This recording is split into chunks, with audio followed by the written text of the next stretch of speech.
What's up, beautiful people? Welcome back to part 9 of our Pokemon Z walkthrough. In the previous video, we took on the android F3 who became the new region leader.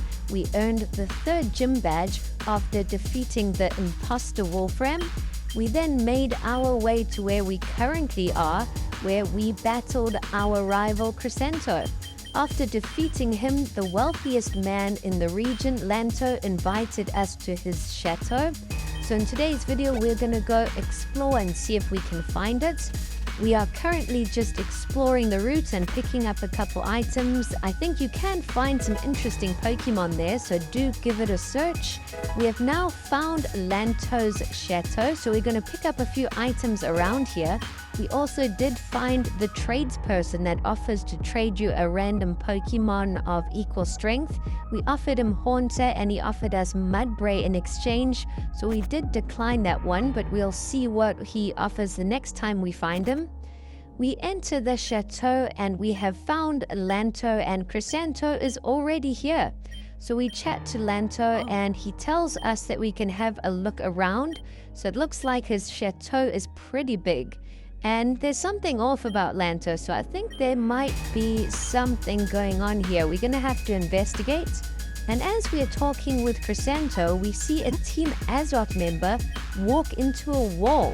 So I don't know what happened there. We're going to have to go and see if there's a secret entrance or something. But first we're going to explore the rooms and pick up any items we find. I think we better activate our Lens of Truth just to see if there are any hidden passageways. And when you come outside, there are 4 statues here, and there's one with red eyes. When you go and interact with it, you'll find a hidden switch, so you don't actually need the Lens of Truth. You just have to flip that switch. Crescento and I enter the new secret passageway, and Crescento offers to heal up our team, which is very much needed. We took on a few trainers and wild Pokemon in the previous route, but now we can actually explore where this passage leads to. When you head up north, you will find a gold cup, and it says that it needs to be filled with shadow wine. So I've got no idea what that is, but that's obviously the little mission that we need to try and complete. It looks like a gold chalice, so we're going to have to try and find some ghost wine or something. There are a few Team AZOTH members to battle here as well, so we are going to get some of our training in. We've now gone down the stairs and found a brand new area with more Team AZOTH grunts to battle. And there is a room here with 6 mirrors, which I think is pretty strange. We pick up an item and continue on exploring. We may as well try and investigate all the areas and battle all the Team AZOTH grunts. It looks like there are other rooms next to us that we can't reach, so we go downstairs and see where that takes us. We find another Team AZOTH grunt and continue on. And he mentions something about the room with all the mirrors, so we might have to go back there and see what's going on. We go up another staircase, but it looks like it is blocked here. There are 2 statues blocking the way, so we're going to have to try and find another way to get past there. I think we need to head back to the mirrors and investigate. So this mirror in the front right doesn't show your reflection, and when you interact with it, it sends you through a time portal to a different time. So now you can explore the mansion, but in a different dimension. So you will be battling these vampire guys. And in this dimension, the route isn't blocked by those statues. So you can actually go past and you will find this room with 4 mirrors again. So the one in the front left doesn't show your reflection, so you can go through it. And then we get returned to our normal dimension. And now we are on the opposite side of the statues and we have found the shadow wine. So wow, it's pretty crazy. You got to go back and forth a bit, but you've got to go to a different dimension to get past those statues, then return to your normal dimension to pick up the shadow wine, and then you've got to go back to the other dimension to return back to your normal dimension. It's all a bit confusing, but you guys can see how we have done it. Now that we've got the wine, we can go back to the chalice and see what that does. So as we pour it in, it looks like we get teleported to a new secret room. And here we have found the Team AZOTH leader, one of the leaders, Nubila. We battled him before in one of the forests, so it looks like we might be battling him again. We'll see if he's gotten any stronger. I'm always looking forward to battling Team AZOTH. I can't wait until we face Elka, the ultimate leader of Team AZOTH, but I think she'll probably smash us at the moment. She's really strong. And Nubila shows us another experiment that they're working on.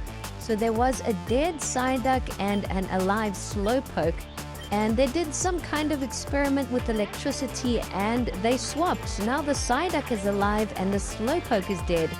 I don't know, they're doing some creepy experiments. We've got to try and stop them any way we can.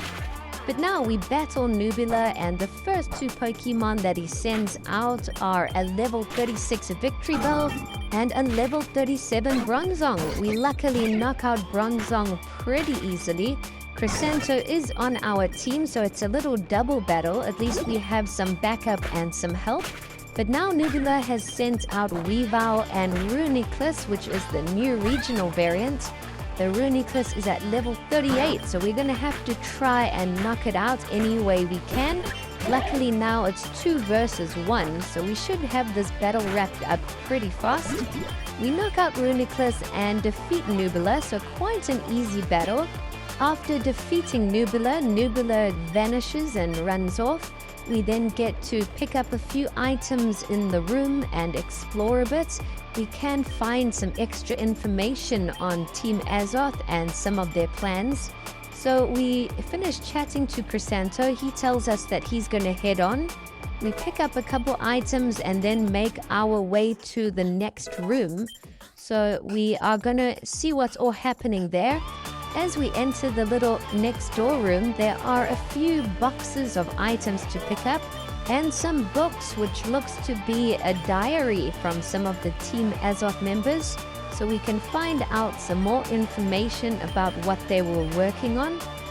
After that, we head down south and up the stairs, and now we actually find a Lanto. So he must be working with Team AZOTH if he's got all of these guys doing experiments in his secret rooms. I have had enough of this rich guy's games. We're going to have to battle him now and teach him a lesson. And I didn't even notice the professor is chained up on the wall behind Lanto. What the heck is going on? So we're going to have to defeat Lanto and free the professor. So it looks like Lanto is full on Team AZOTH. He is a villain at the moment. And Elka has just entered as well, the Team AZOTH leader. So I'm hoping we don't have to battle her just yet, because she is crazy strong. But I'll happily take on Lanto and teach him a lesson. So there you can actually see an image of the both of them. And Elka is way taller than Lanto. She's like a superhuman or something. She's been drinking too much of Team AZOTH's experimental potions, I think. After chatting to the both of them for a while, Lanto finally agrees for a battle. So let's see what he's got and see if we can knock him out. Lanto does have a team of 4 Pokemon, and the first Pokemon he sends out is Frostlass, so we definitely have the type advantage there. We knock it out in one shot and our Braixen levels up. The next Pokemon Lanto sends out is Purugly, which is a tough Pokemon, probably one of the tougher Pokemon that he had. We knocked out Purugly and then he sends out a Lilligant, which looks like a new regional variant. It's a fire and grass type, which is a really unique combination. And Lilligant is definitely his strongest Pokemon. It's knocked out 1 or 2 of our Pokemon already. Our Haunter finally knocks out Lilligant and levels up. It also learns a brand new move. And now Lanto's final Pokemon is a level 38 Gardevoir. Our Haunter has done an incredible job. I do think our Hypno is a bit stronger, so I'm considering swapping out Haunter down the line. I'm not 100% sure yet. But now we've sent out Marowak, and Lanto has healed up Gardevoir, so he's trying everything to stay in this battle. Our Marowak unfortunately gets one-shotted, and we're down to our final Pokemon, which is Porygon 2. So we're just going to revive Haunter in case just now we get one-shotted. And we're going to use a potion to heal it up. I'm hoping our Porygon will be able to finish off Gardevoir. But we decide to use another potion on Porygon just to be safe. And yes, Porygon 2 has knocked out Gardevoir and we've defeated Lanto. So we definitely taught him a lesson and now we have freed the professor. So Alka all of a sudden runs off, she disappears. It looks like we're not going to battle her in today's episode. And now Lanto kicks us out, so we're going to leave his chateau and hopefully continue on the route and make our way to the next town. I really want to take on the next gym leader and earn the 4th region badge. We try work our way back out through the chateau, and I believe there are some other rooms in the chateau that you can explore. There must be some kind of back door that leads to the back of the chateau because there is an item to pick up there unless you reach it from another route or something. But we finally exit the chateau and we chat to Crescento and the professor, and now we find out a bit of the backstory about Crescento. So it looks like he had quite a rough past, but at least the storyline is unfolding nicely and we're getting to know the characters on a deeper level. After chatting with the professor and Crescento, the professor tells us the next town we need to head to is called Still Life Town. So I'm hoping we will find the 4th regent leader there. And she also tells us that Myra might be there and that we shouldn't fully trust him. So I'm still not sure about Myra, if he is a good or bad guy. We'll have to see where the story takes us, but he is pretty strong with his Absol. We make our way back to the previous route and down south to Still Life Town, and we find a Pokemon Center. So we're going to heal up our team, and in the next video we will explore Still Life Town and hopefully find the next Regent leader. So do stay tuned for that. It's going to be a banger of an episode, but that's all it's going to be. Thanks for watching.